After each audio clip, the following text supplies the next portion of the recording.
Yerevan. First of all, I would like to give you some overview of the front line. This morning, Azerbaijani armed forces, almost along the whole line of Artsakh border, launched a large-scale assault, at least in three directions. Especially, it was very heavy fights in the northern direction. During the day, we had very fierce fighting in the northern direction, and after a large-scale artillery attack, they continued their attack with the use of armored machinery, and we had very few such fierce fights during the whole war. Today perhaps was the most fierce one, and during this time our troops were able to repel and to throw back the enemy, causing a lot of loss.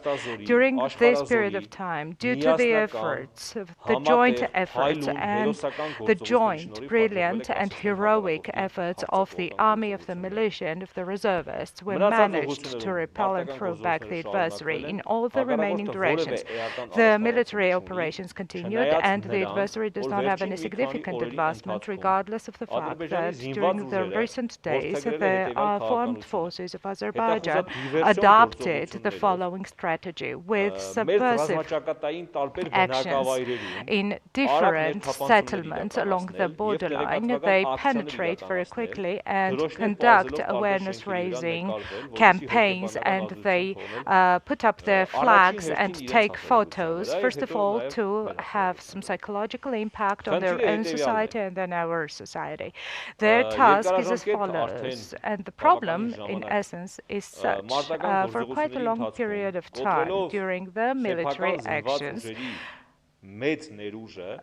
breaking and losing the huge potential of its troops and not recording any significant progress and advancement, the Azerbaijani society needs to be fed with this kind of information so that some entities, both in our country and in other countries, do not think that the information that I'm delivering is simply propaganda.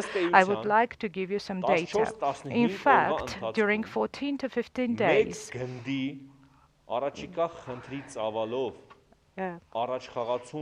an advancement of 3, 4 army corpuses have established an advancement that one regiment could succeed in, and any person who has some basic military knowledge will agree to what I said. So apart from this, all they have is to ensure that they have very quick subversive penetrations. They take photos at different buildings, and then they present this as the regional or the local administrative headquarters of the given settlement. So this was the situation across the battle line.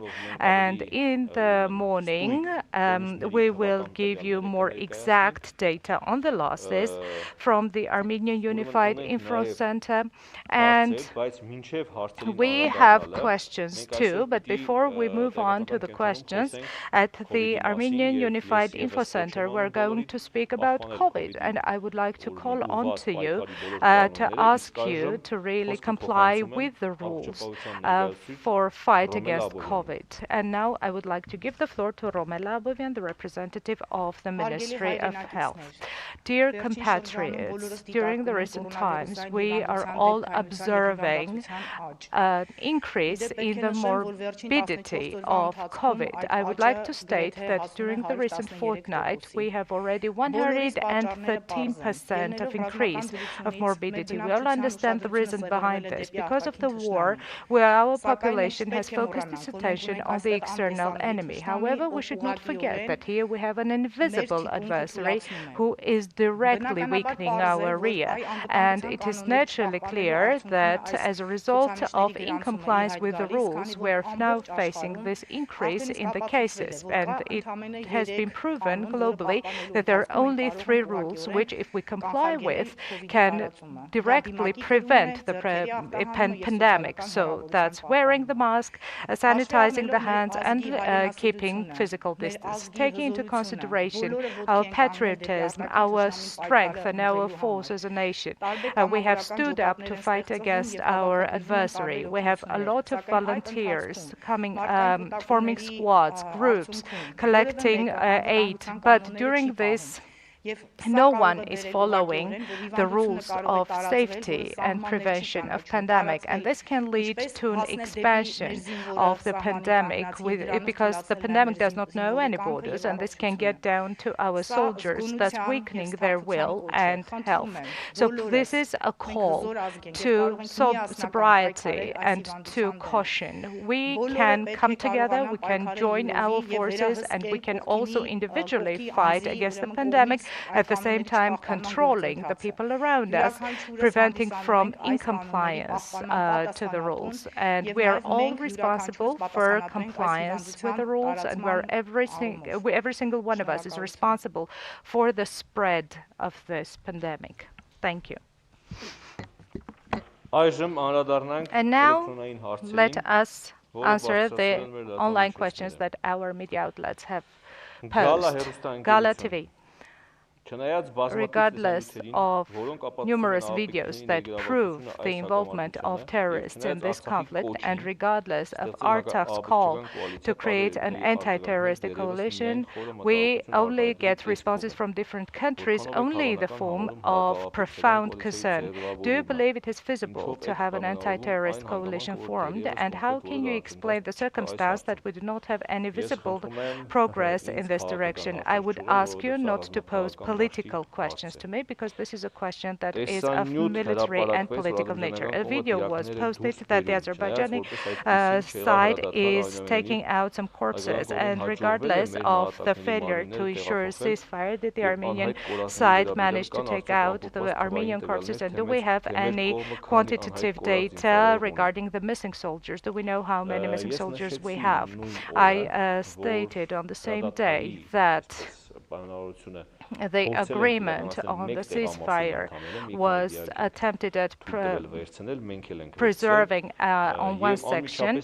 We allowed them to take the corpses, and we ourselves took our corpses, but because the international guarantees were not upheld, we stopped it. I cannot give you further details now. Zangezur TV, can you please tell us how many trained Armenian journalists there are who can work on the front line, like the Russian military journalists, and what do we need for this?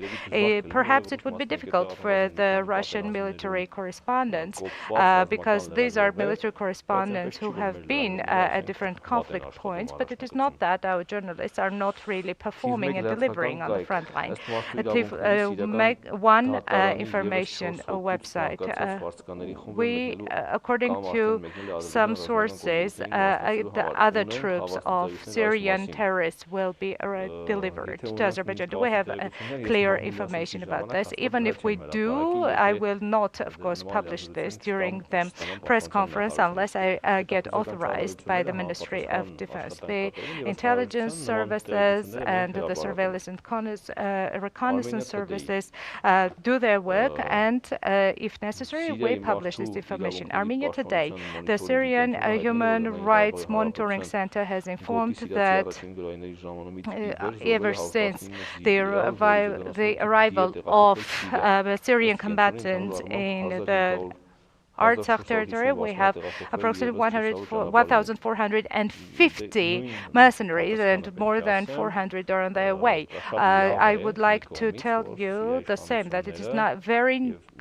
nice on the one hand that the authorities of Syria and other states, because you know that we have data from leading powers of the world, give us very clear quantitative data. I cannot give you additional information. Kentron TV, can you please give us an overview of the situation in Hadrut. I already said Hadrut too is in a situation where the Azerbaijani subversive forces sometimes get infiltrated, but our forces are fighting against them. But because the landscape is difficult and is covered with forest and is mountainous, we did not rule out the possibility of the further infiltration into Hadrut and the surrounding settlements. Baylak Fahretyan, what new details can you tell us about the wounded military service people? I cannot tell you anything more. Media Initiative Center, the involvement of journalists, especially foreign journalists, during the exchange of corpses and prisoners of war.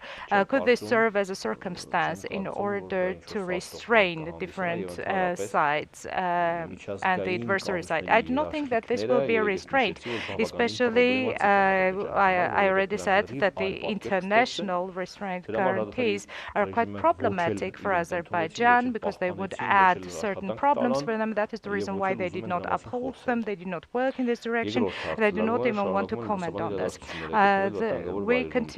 We have journalists covering the situation, also at the same time being in buildings that are under the shelter. That we have specific instructions. We give them specific instructions on a daily, almost on a daily basis in Artsakh. So this is not something extraordinary, and this is not based on different occasions. Gala TV. We have been circulating the issue of upgrading and adding anti-UAV weaponry in our munitions. What is being done in this direction? I'm really sorry that you did not study and you did not draw conclusions from my interviews that I gave to Gala TV 2, and I'm really sorry because on the internet I was trying to address disinformation, and I was trying to fight with the so-called narrowly specialized recipes who were proposing different solutions against UAV. Dear Gala TV, no one in the world has yet managed to have one type, a universal panacea or a weapon against UAVs that would ensure full protection. I would like to assure you that we've been speaking about this not after 2016 April fights, but this has been a topic of leading military academy all over the world for the last 2 decades. The UAVs are miniature technologies, which are the topic of my specialization during the last 1.5 decades, and we need to have a complex solution. That is to say, we need to have a complex set of measures, including identification, assault, hitting, striking, etc. And during the modern times war or 5th generation war, the drones, the UAVs, are the most troublesome types of weapons. This much for right now, and follow my articles and my interviews in the future. If we do not have any more questions, and it seems that we do not, thank you very much. Follow us, and we will meet again 24/7. The Armenian Unified Info Center, myself and my colleagues give you an overview of the front line.